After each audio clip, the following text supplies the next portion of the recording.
we're very heavy on the first third of the alphabet.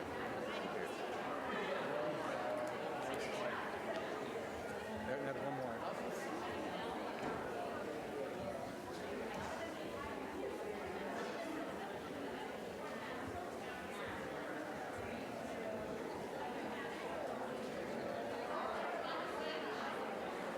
Oh, here's Dean.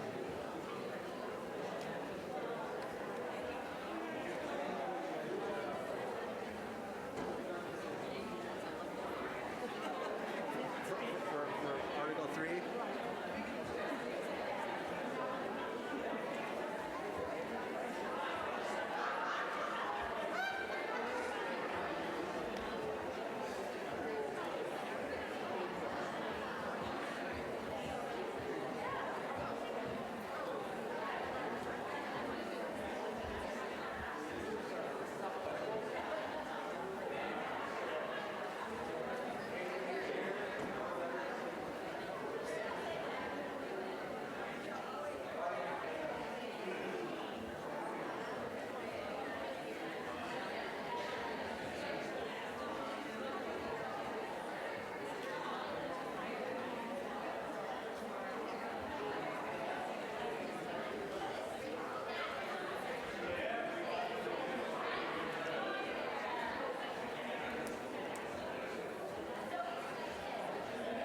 Yep, still coming in.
All right. Alexander, are we good to go? Is that a yes? Was that a yes? Yes. All right. All right. Good evening. Good evening. This is The annual meeting, session 1 of the Oyster River Cooperative School District, also known as our deliberative session. Just as a mic check, can everybody hear me? Raise your hand if you can hear me. All right, that's most of you. All right. This is February 4th, 2025. We are in the concert hall of the Oyster River Middle School in Durham. I am Michael Williams, your moderator for the evening. For those, come on in. Anybody who has not yet received a voter card, make your way down to the front and talk to the ballot clerks and get signed in. And while we're doing that, we'll get started with the rest of the meeting. For those who choose to join me in the Pledge of Allegiance, please rise and let's do so now. I pledge allegiance to the flag of the United States of America and to the republic for which it stands, one nation, under God, indivisible, with liberty and justice for all. Thank you. I'd like to introduce those who are seated on the floor here. So next to me is School District Attorney, in the back row, School District Attorney Diane Goro, Superintendent Dr. Robert Shops, and Business Administrator Amy Ransom. Next to me here in the front, District Clerk Susan Caswell, and school board members Matthew Bacon, Brian Cisneros, Denise Day, Renee Bennett, John Jelsey, and Kelly Ickes. We will start this evening with presentation of the Distinguished Service Award, which will be presented by Denise Day.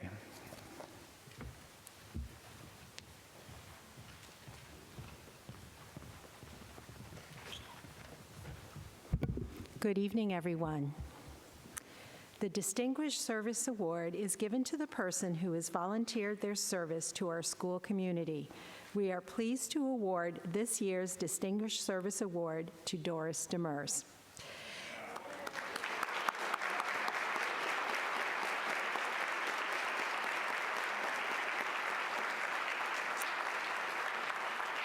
Doris began her career at Oyster River in July of 2018 when she was hired as a school nutrition director. Although she retired in June of 2023, Doris continued to be an active participant, volunteering her time and commitment to the End 68 Hours of Hunger program, ensuring that our students and community are provided with healthy meals during the weekend hours. The program End 68 Hours of Hunger is a volunteer organization with a mission to confront the approximately 68 hours of hunger that some school children experience between the free lunch they receive in school on Friday and the free breakfast they receive on Monday. Every week, Doris and her volunteers coordinate, fill, and deliver numerous bags of food throughout the district, making sure that everyone with a need is given this bag of food to carry them through the weekend. The Oyster River program started in January of 2014 and is servicing children in the district every week. Doris Demers is a superstar who coordinates and oversees the purchasing and the ordering of the food, keeps track of the inventory, organizes fundraising, contacts local organizations to solicit support, and is the primary reason the program is so successful. She volunteers her time to make sure all aspects of the program are covered. Doris understands the concept of teamwork as she weekly works with numerous volunteers who help fight food insecurity. Sue Caswell, former business administrator for Oyster River, stated, Doris has faithfully volunteered to support End 68 Hours of Hunger for over 11 years. Her commitment to the program is invaluable to its success. I witness her dedication each week as she coordinates volunteers, generates the food orders, solicits donations, and even helps pack the bags. Her unwavering dedication and tireless effort as a volunteer are truly inspiring. Josh Olsted, IT Director, stated, "It is no surprise that even in retirement, Doris continues to support the students of Oyster River. During her tenure as a school nutrition director, she worked to incorporate fresh food and transform everyone's perception of school lunches. Doris remains committed to meeting the nutritional needs of our students by addressing food insecurity over the weekends. This community is blessed to have Doris volunteering her time for this cause." Committee member Karina Tucker stated, "Doris is incredibly dedicated to helping the families of Oyster River. Any child or family who needs help, Doris makes it happen. During the pandemic, she went to great lengths to make sure families receive their food, personally driving to their homes each week. She knew how much these bags of food meant to them and did not want to let them down. When designing the menu of items to be included in the bags each week, she makes sure the items are nutritious and child-friendly. We are so fortunate to have Doris leading the efforts. Thank you, Doris." We take a moment this evening to recognize Doris for her continued unwavering commitment and dedication to students and families in our community. We are truly fortunate to have Doris serve our community, and we are excited to celebrate her dedication and commitment to Oyster River with our Distinguished Service Award.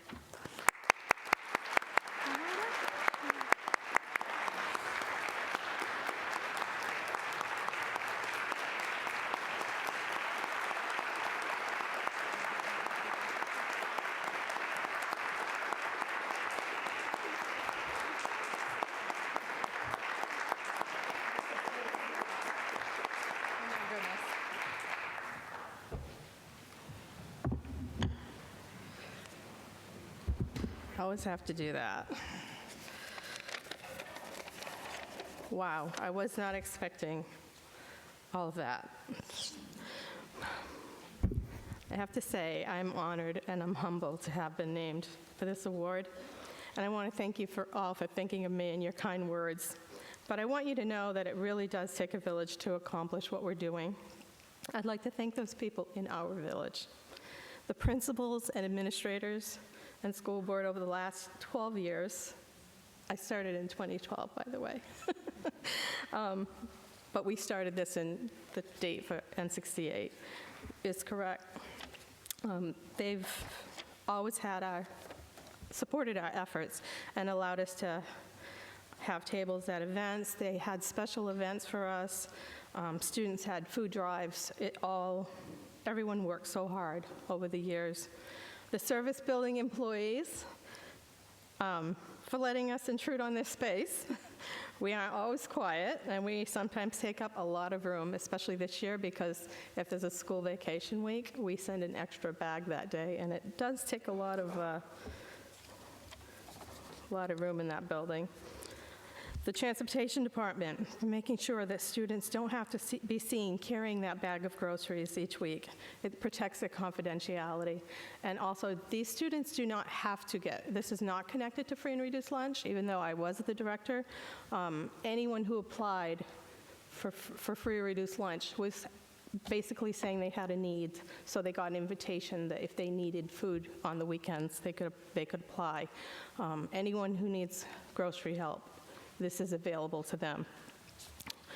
The many Oyster River employees who support us through payroll deduction throughout the year, that has made a huge difference. The entire community who's been so generous with both their monetary and food donations. Last but not least, my family. I'm not always available, and they thought I would be when I retired. And our amazing team of volunteers. Volunteers, can you stand up? There's another one here. These are just a few.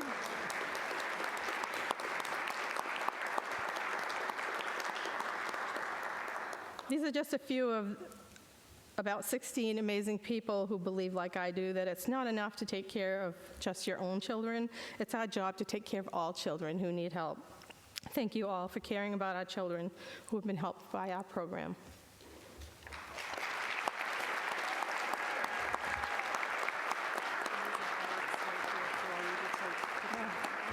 Thank you so much.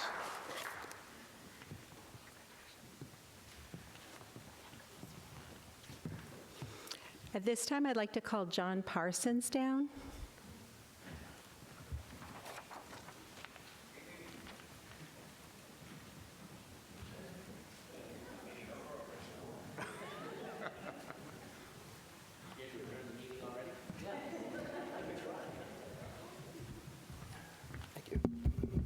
Thank you, Denise. Those of you who have kids who passed through the Oyster River schools a number of years ago might remember Emma Rouse, who passed away a few days ago after a long illness. Emma taught at Oyster River High School for 20 years, I believe. She taught English, and she was an environmental educator. She had kids outside doing things. She also served as a state rep for, I think, 8 years, if I remember correctly, state rep from Durham. She touched the lives of many, many Oyster River students, including my sons.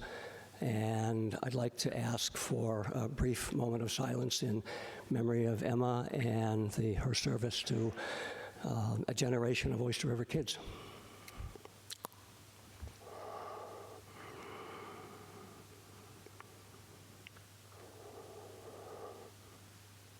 Thank you. Thank you.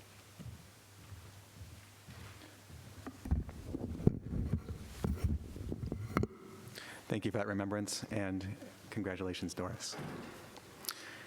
Our task this evening, according to state law, is to explain, discuss, and debate each warrant article. The result of our work tonight will be presented to voters on the ballot on March 11th. We will not be following Robert's Rules of Order tonight. My goal as the moderator will be to keep the meeting moving courteously and within state law, to reflect your intent as a legislative body of the school district, and to avoid procedural quagmires. This really is your meeting, and you can overrule any decision I make by calling it to our attention as a point of order, and if we don't agree, we'll vote to determine the way forward. If you'd like to speak, come to the microphone right up here. After I've recognized you, give your name and which town you live in before you begin. We need to record that in the minutes. After you speak on an issue, we'll give everybody else who wants to speak on that issue the opportunity before you speak a second time. We're going to read each warrant article. There will be a motion to accept the warrant article on the March ballot. Then it will be explained, and any questions can be answered or amendments proposed. We will vote on any amendments and then the warrant article to move it to the ballot and move on to the next item.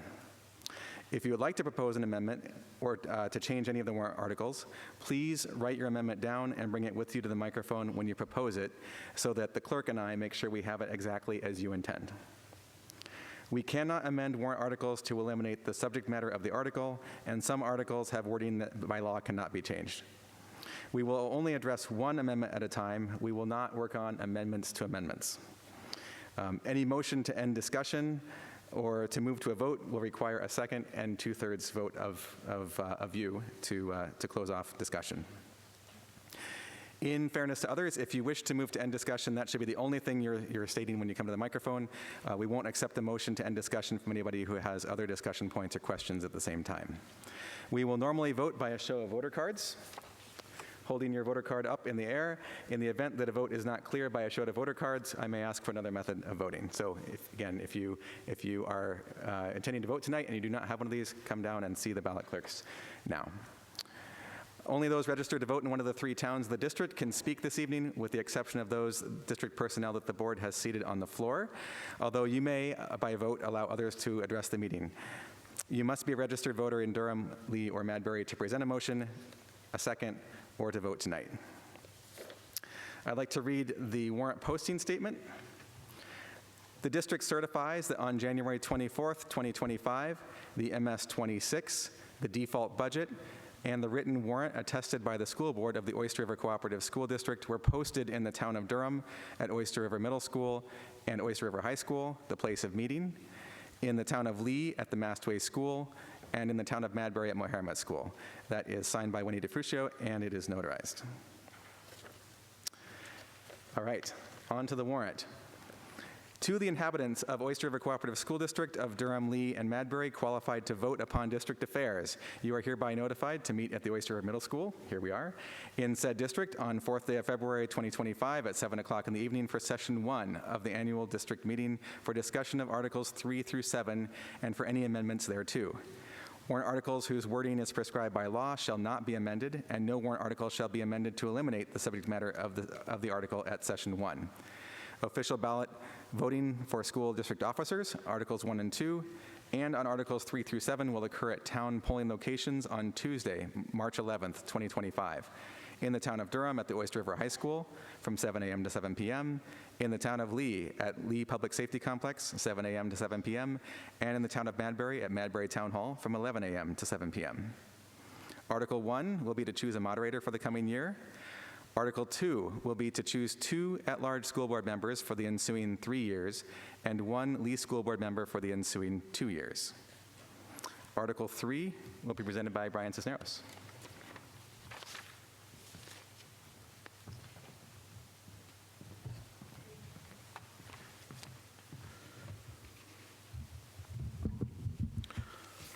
Warrant Article number 3.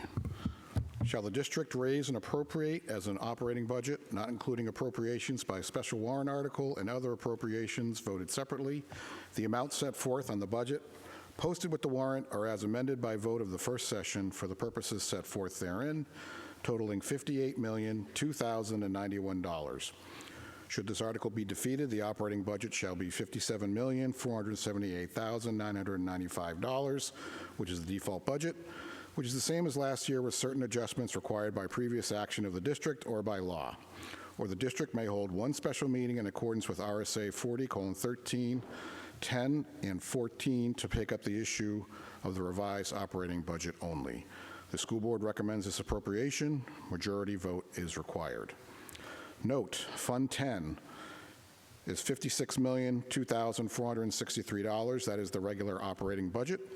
Fund 21 is $1,249,628. That is expenditures from food service revenues. Fund 22 is $645,000, expenditures from federal special revenues. And Fund 23, which is $105,000, expenditures from pass-through funds. Mr. Moderator, I make a motion to put warrant Article 3 on the ballot.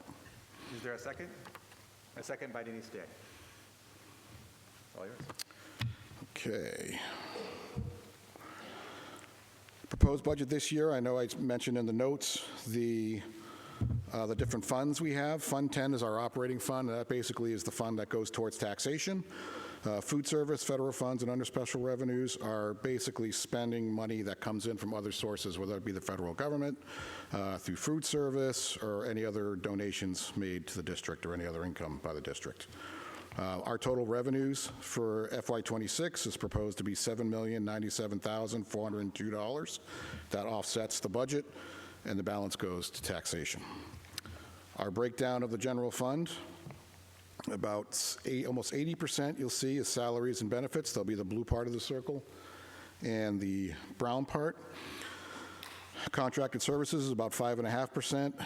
Tuition expense of 1.11%, repairs and maintenance 4.5%, supplies is just over 4%, equipment is about 2/3 of a percentage point, and outstanding bonds are 5%. Our cost drivers for this particular budget for FY26, IT upgrades are $172,210,000, curriculum costs, $201,200. Transportation, $139,340.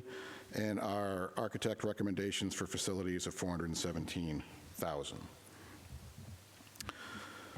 In comparison for the budgets, our proposed budget versus our default budget. Our default budget is basically your budget from last year.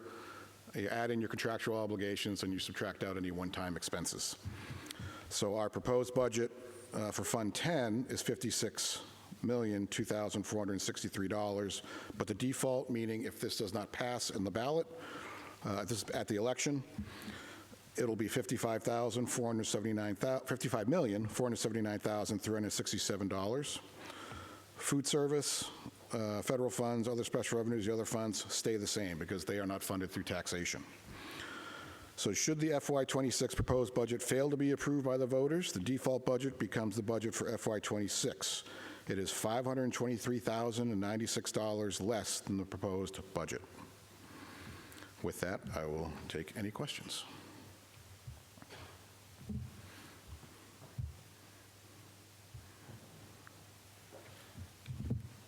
Are there any questions on Article 3? All right.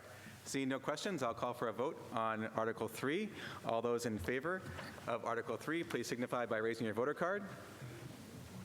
All those opposed to Article 3, please signify by raising your voter card.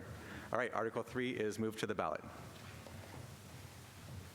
Article 4 will be presented by Matt Bacon.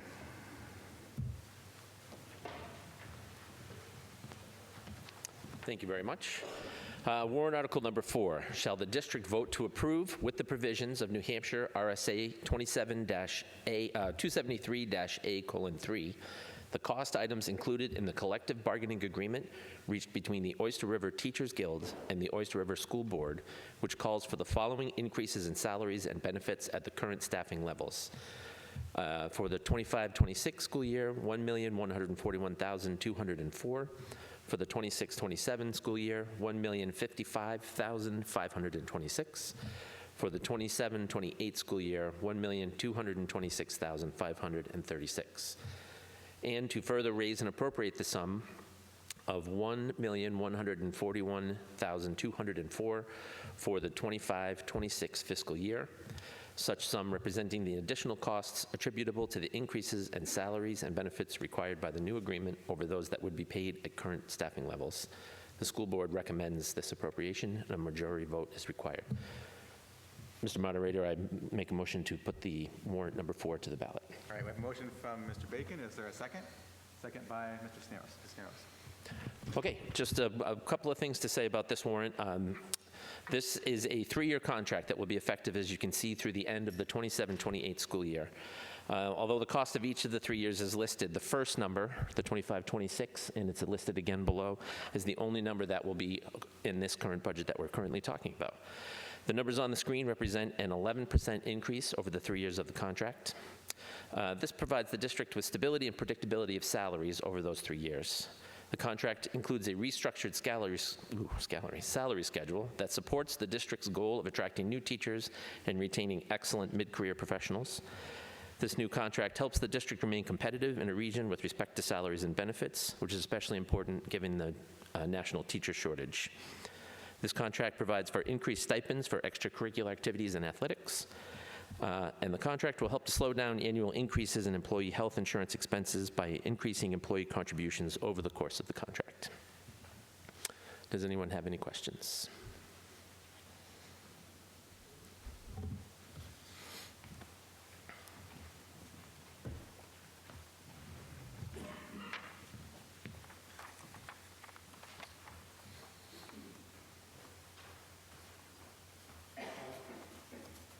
Hi, I'm Dean Rubine from Lee. Good to see everybody. My question is, well, in here there's a number 2.1%, which I think is the fraction of the total budget that this 1.14 million is. And then you mentioned the number that's 11% for all 3 years. I guess my question is, what is the percentage increase this year? And how do we calculate the base that number was calculated on? I can never find that publicly available. So you're asking about the percentages that were reported? Basically, what percent is, how big a raise are the teachers getting this year? Would you like to take this one, Matt? The contract, I'll accept the microphone. The percentage raises over the 3 years are 3.5% in the first year, a 3.5% in the second year, and a 4% raise in the third year of the contract. And so that 3.5%, is there a way we can calculate? We wanted to verify that number. Can we add up all the salaries somewhere and something? I would ask our business administrator to answer that. So in this contract, Mr. Rubine, we also adjusted the salary schedule completely. So we started with a new starting figure. So the first year of the contract, some people got a range of raises depending upon where they were, because we did eliminate the first 2 steps in the first year. So some people received larger increases versus just a 3.5% on the scale. We took the steps in between, so step 1, 2, 3 years of service in the district, and we did 3.5% in between each. And we also evened out the tracks going over, which is like a bachelor's, a master's to a CAGS, as people go across in education, and we did $2,500 in between each of those. So by smoothing it out, there are ranges of raises. The average teacher will get 6.16%. Depending upon where they are on the salary schedule, their years of experience in the district and their education. So it's not a straight 3.5%, but it is a 3.5% if you were to look at the salary grid in between each one of those steps. We got a new number now. 6.16%. So if I divide this thing by 0.061, I would get some number like, I don't know, 30 million or something. My question is what is that number, or can I calculate that number from public sources? The number, total amount they're paying teachers. So also what's in that number is New Hampshire retirement. So what the district's portion is that they're required to pay New Hampshire retirement on the salary increases. The amount of money that is FICA, the increase on our percentage of, 7.65%, that's also in that number. And the cost of health insurance. We had put a little bit extra money in some areas of, co-pays and that type of thing, and in order to equal that out, and that's what that number comes to. So if you were to look at the salary schedule and you knew where every teacher was located on that, that's how we costed it out. And the same thing with the subsequent years. As they moved forward in their years of experience here, we would calculate each one of those steps. I'm sure you guys could do the calculation. The teachers would complain if they didn't get paid. I'm asking is there public information so we can do the calculation? I don't think there's anything on our website currently that shows where every teacher is located, but we have the salary schedule and we could. The total numbers, how much by that and how much? Okay. Thank you. I think if you were to look at is it the MS-25 or the MS-26, it is broken out in many different lines by education, by benefits, by tax across schools and across types of teachers. So you'd have to, there are many lines. The MS-26. Okay, I'll verify that and come back next. Thank you. Thank you. Other questions, discussion, amendments for Article 4?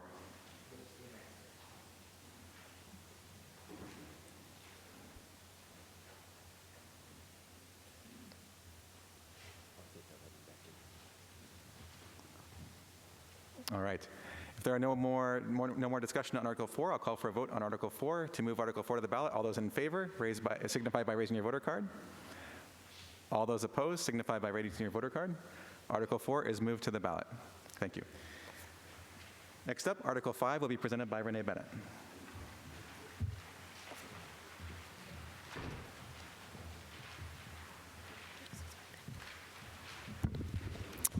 Warrant Article 5, to see if the district will vote to raise and appropriate the sum of $530,922 for architectural and engineering fees for the expansion and renovations at Mohammed Elementary and Massway Elementary School.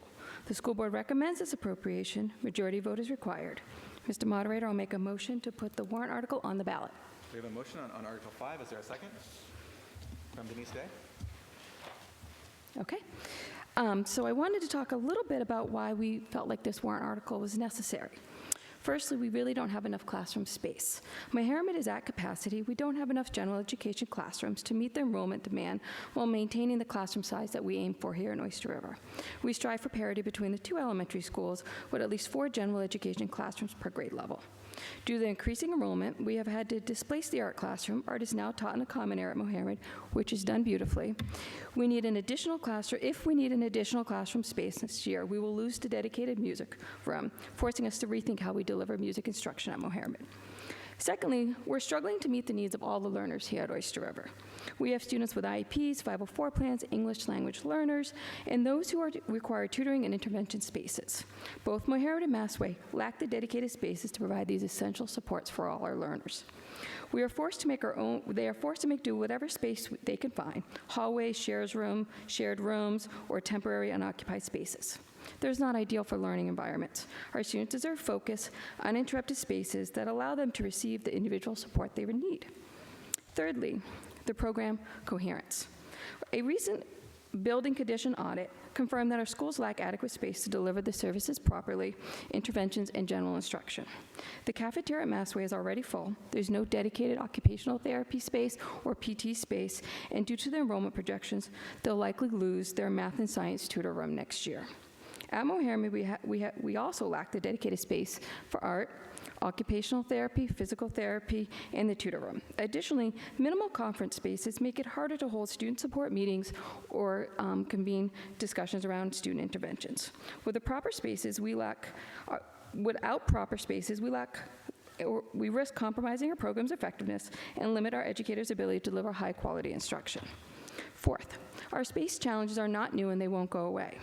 We need a long-term, well-planned approach to ensure consistency for our student learning outcomes. Addressing these space limitations will allow us to maintain appropriate class sizes, provide necessary services, and optimize student learning for years. What will happen if this warrant article does not pass? If this warrant article does not pass, the projection will be significantly delayed, pushing elementary expansion into or beyond the 27-28 school year. This will likely increase costs for construction and force us to make some difficult decisions, including adjusting classroom sizes, modifying programs that we deliver to accommodate their increased enrollment. For next steps, there's going to be a special information session at the middle school on February 19th from 6 to 7 p.m. to help answer any of your questions. Also, if you'd like to see more information, you can go to the district's website under Capital Planning in the Superintendent's tab. I welcome any questions.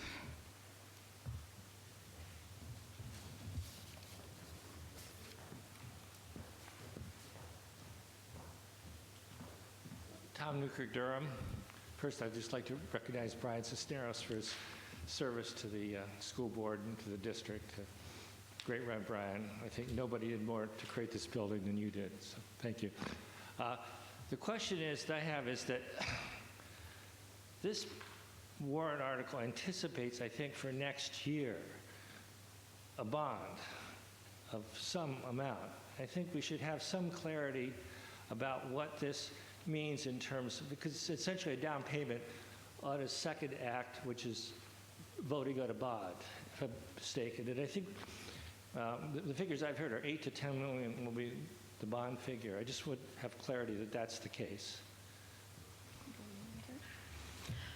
You understand my question? Yes, I do. Thank you.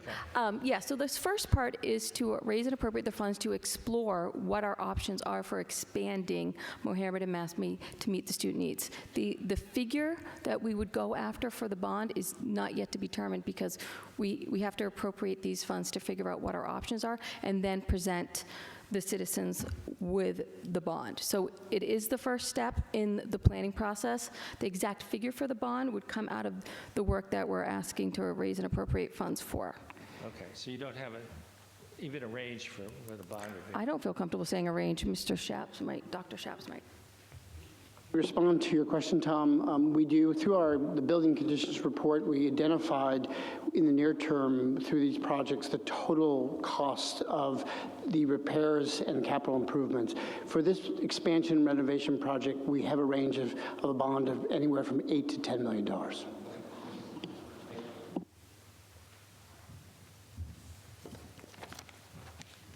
Hi guys, I'm Allison Jumper from Durham. I just have a clarifying question about the capital improvement plan.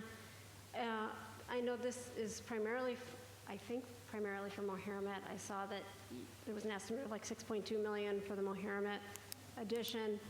I just was looking over some of the materials from last year, and the full year 25 capital improvement plan had included $500,000 for the Mastway cafeteria expansion. So that already was collected, is that correct? The $500,000 was used to start this study that we did with Novo Architects because we realized that coming up with $500,000, we really weren't addressing all of our needs. And before we moved forward with doing the cafeteria and find out we needed something else, we used those funds to get the partial drawings for the project. Okay, so $500,000's been spent on the architects already. This is a $500,000 additional? It's not quite 500,000 that we spent on the architects. That some of that money was spent. This is to get drawings that will be 80% complete, so we'll be able to come up with, as Dr. Schaps, a better idea of what the bond will cost. Right now, we're estimating it's 8 to 10, but once we have the 80% drawings, we'll have a better idea of what the cost will actually be to use to go out to bid.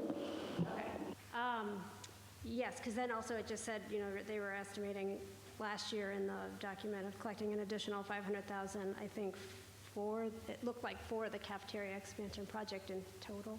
That's what it looked like anyway in the document.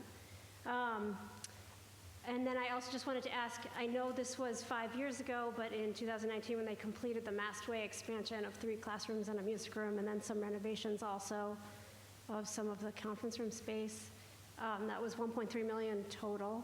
And so I just wanted to point that out and just make sure that we're all, you know, being aware of that, because 8 to 10 million is a lot more than 1.3 million. So that's all. Thank you. Allison, those are good questions, and I appreciate your answers. These, since tonight we're voting to move it to the ballot, we understand that there's more education that needs to happen. And so on the 19th, we're planning to have a session where we explain everything that's going on, and the price is significantly more, but it's also, that was pre-COVID, and but they're very good questions, and I really encourage everyone that has questions and wants to know more to attend on the 19th, and we'll do the best we can to answer everyone's questions. Thank you.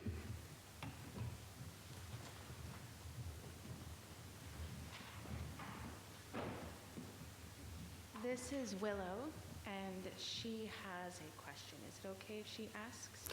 Let's ask the voters. We have a request for Willow to speak to the deliberative session.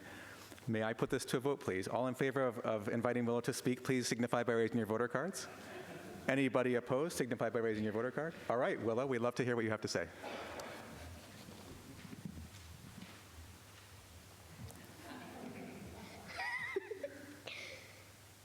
Have you guys considered that moving the music room could make it harder for kids to focus in class? Like, some kids in class that have a harder time focusing, they couldn't even not be able to focus at all.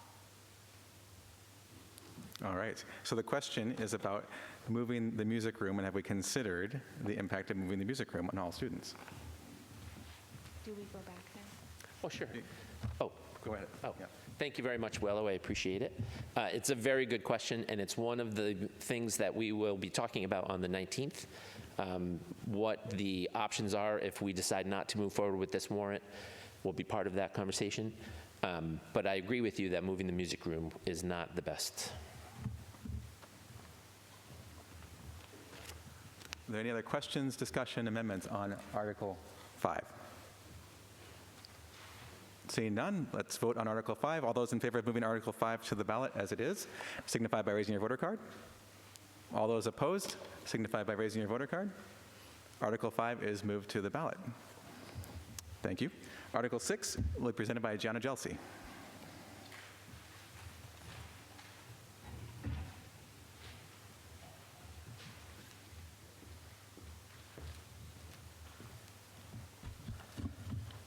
Okay, warrant article number 6 reads, shall the district vote to raise and appropriate the sum of $125,000 to be added to the Facilities Development, Maintenance, and Replacement Expendable Trust Fund, which was established in March of 2017.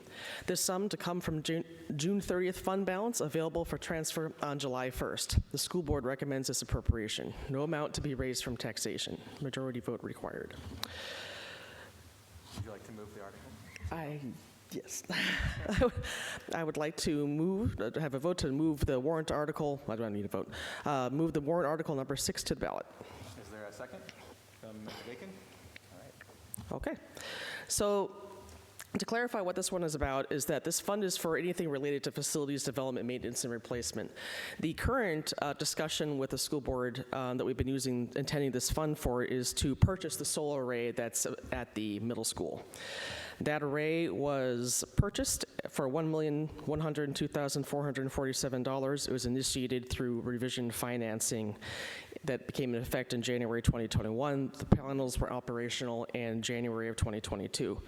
The estimated buyout at the end of a 6-year lease period in this would be approximately $661,468. So far, we've paid around $161,561 in energy production to the vendors on this. So the reason to purchase the lease is so that way that energy production value is actually coming back to us. Currently, the trust fund, as of January 2025, has $316,520 in it. If we paid $125,000 over the next 3 years, we'll have enough to purchase the panels. The net savings at the time of estimation in January 2021 is that at 25 years with the 6-year buyout, we would be saving $1,020,000. I would estimate at this time that number would be higher due to increased energy costs. So that's why we would like to pass this one forward. Does anybody have any questions?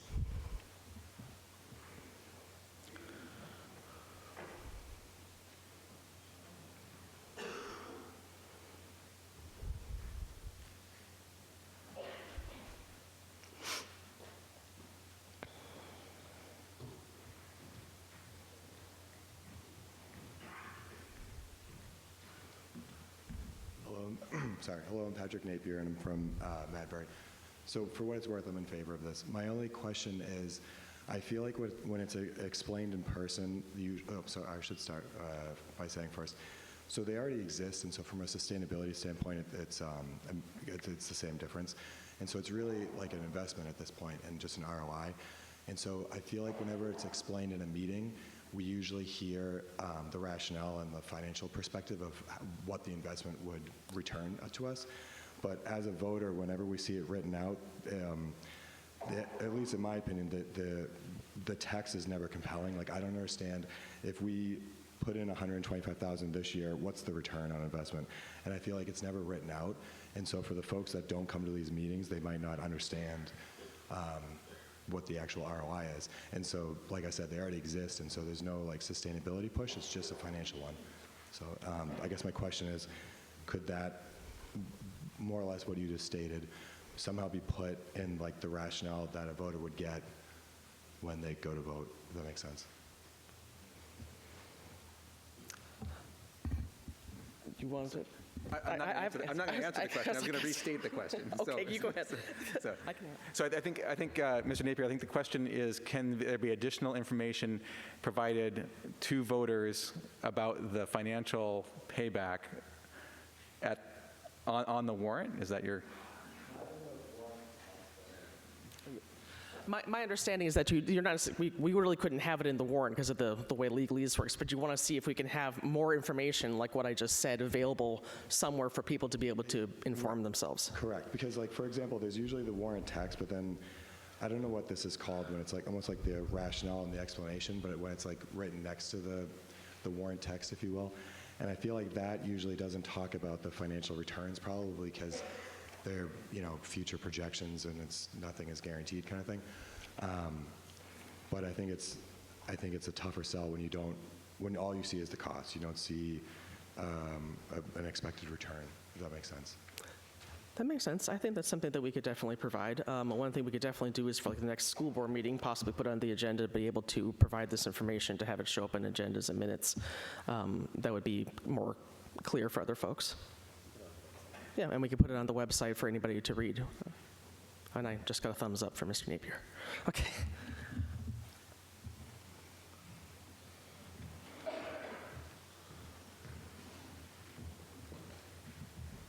John Parsons, Durham. I'm prompted by the appearance of Article 7 to ask a question or two about Article 6. Since we're intending perhaps to create an expendable trust fund to replace the turf field at the high school, I want to remind everybody that we built a fantastic track facility down there 7, 8 years ago. And Article 6 refers to the Facilities Development Maintenance Fund. One of the purposes for that fund when it was originally created was to provide for the resurfacing of that track when it becomes necessary. That will be coming up in a few more years. I'm getting the impression that the expenditure to buy the solar array on this building is going to deplete that fund in 2 or 3 years. I have a correct impression? Okay. That's correct. Is there an intention, when that money is spent, to make sure that we start rebuilding that fund so that we can resurface the track, which was one of the original intentions of this article? Matt, will go ahead.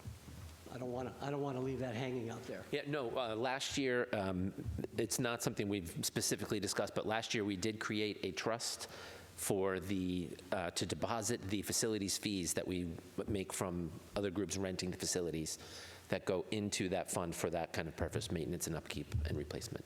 Okay, so how much is in that fund right now? Currently, I would not be able to answer that question, but it would be, Somebody here can come up with that number. So that fund was created at the last district meeting, and the money will be deposited at the end of the fiscal year. So currently, there's no money in that trust fund because it was just created, but at the end of this fiscal year, we'll take those rental fees, and that money will be placed into that trust fund. Okay, when we went through the 19-year effort to get that track built, one of the reasons we gave for building it, and one of the justifications, was that we would be able to rent it out. And of course, we didn't have hard numbers at that point because we didn't know exactly how many groups would be using it. Do you have any idea how much rental income we've brought in the last year, or however long we've been charging for it? So the board voted last June to implement a new fee schedule. So before that, we were not really bringing in very much money in fees for the facilities use, for the track or the field. We've just changed it this year, so we haven't gone a full year, but we're about $20,000 we've received in fees for the use of the track and the fields, because that's what the warrant article said, for those rental fees. But the year's not over yet, and we're going to be coming to spring sports, so I expect that number to go up. Okay, so I understand that the 20,000 you're telling me is approximately what has been brought in rental fees during the past year. Okay, is there any reason to believe that we shouldn't be able to continue expecting at least that amount of money in the next few years? No, I anticipate that it will continue because the use of the facilities is a very active, ongoing thing here. People are wanting to use our facilities, so I anticipate that money to continue. Okay, and that's for use of both the field and track, right? Okay, thank you. The fees are actually associated with rental of other facilities inside the building as well, including like the rental hall. So we're trying to make sure that the usage fees are commensurate to use, so we can actually make sure we're paying for maintenance moving forward to make it so we can mitigate the impact of the taxpayer over time. Does that make sense? Okay. I'll get my stuff on if you want.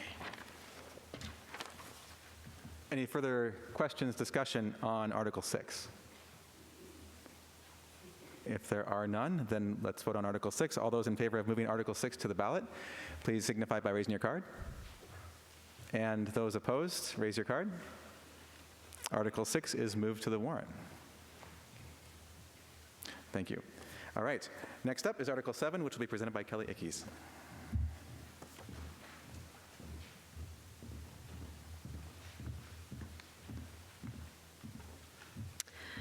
Good evening.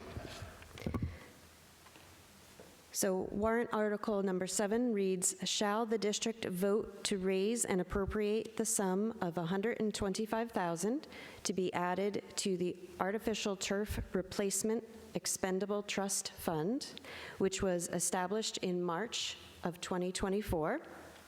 This sum to come from the June 30th fund balance available for transfer on July 1st. The school board recommends this appropriation. No amounts to be raised from taxation, and majority vote required. Mr. Moderator, I make a motion to put this warrant article on the ballot. All right, we have a motion. We have a second from Brian Cisneros. Okay.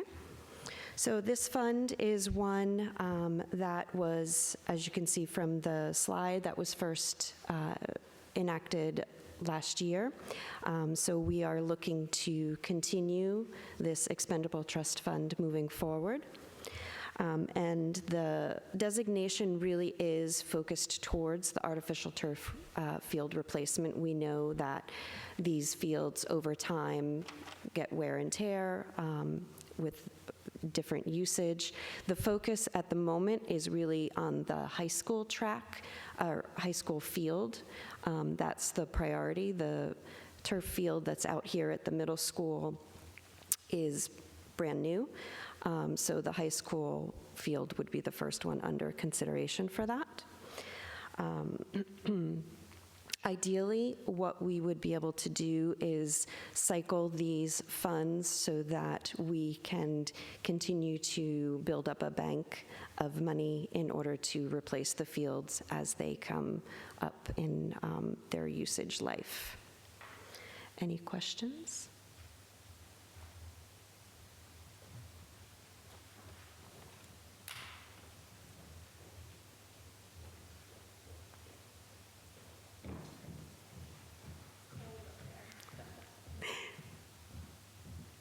Allison Jumper from Durham. I'm just wondering if the community were to decide they didn't want an artificial turf the next time that this comes up for replacement and wanted maybe grass instead, would this money be able to be put toward grass? It actually can't be, because the purpose of this trust fund is for replacement of artificial turf, and that's what it has to be used for. You could dissolve the trust fund and then put it into a new trust fund as a repurposed, say, for grass, but right now this can only be used for replacement of artificial turf. So the money's only for buying new artificial turf? Can we amend it? Can we amend the warrant article statement? So, excuse me. The trust fund was established with a specific purpose, so we would need a different article to eliminate the trust fund, which moves the money from it back into the general fund, and then create a new trust fund with a different purpose to receive that. Okay. So that's not something we can do tonight. Okay. Okay. Is that right? Okay. Okay. So at some other point, maybe another trust fund could be made that said to replace artificial turf with either artificial turf or grass. Yes, or it could be with a broader purpose potentially for field athletic facilities in general, or something that was not as specific. Okay. You can help me with that later. Thank you. Other questions, discussion on Article 7? All right. If there are none, then let's vote on Article 7. All those in favor of moving Article 7 to the ballot in March signify by raising your cards. And anybody opposed? Article 7 passes and is moved to the ballot. Thank you. Thank you. That concludes working our way through the warrant articles for the evening. Thank you very much for coming out this evening, being part of Democracy in Action. I want to thank everybody who's involved in making this happen, which includes every voter who's participated tonight. It includes our ballot clerks, Jean Parsons, Sandra Jenkins, Bambi Miller, and Ann Kimball. Thank you. Thank you, district staff. And before we close for the evening, I'd like to remind you that our official ballot voting for the school district officers, Articles 1 and 2, and on Articles 3 through 7, as we worked on tonight, will occur at town polling locations on Tuesday, March 11th, 2025. That will be in the town of Durham at the Oyster River High School from 7 a.m. to 7 p.m., in the town of Lee at the Lee Public Safety Complex from 7 a.m. to 7 p.m., and in the town of Madbury at Madbury Town Hall from 11 a.m. to 7 p.m. That concludes the work of the evening. Is there a motion to adjourn? Sorry, I jumped the gun a little bit. We have a motion. I have two things. First of all, I'd like to welcome Jim Morse back over in the seats over there. He looks very relaxed.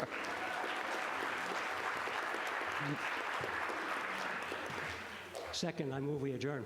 We have a motion to adjourn from Mr. Parsons. Is there a second? I think there's a second. All in favor of adjournment? Second. All right, Dean Rubine. We are adjourned. Thank you.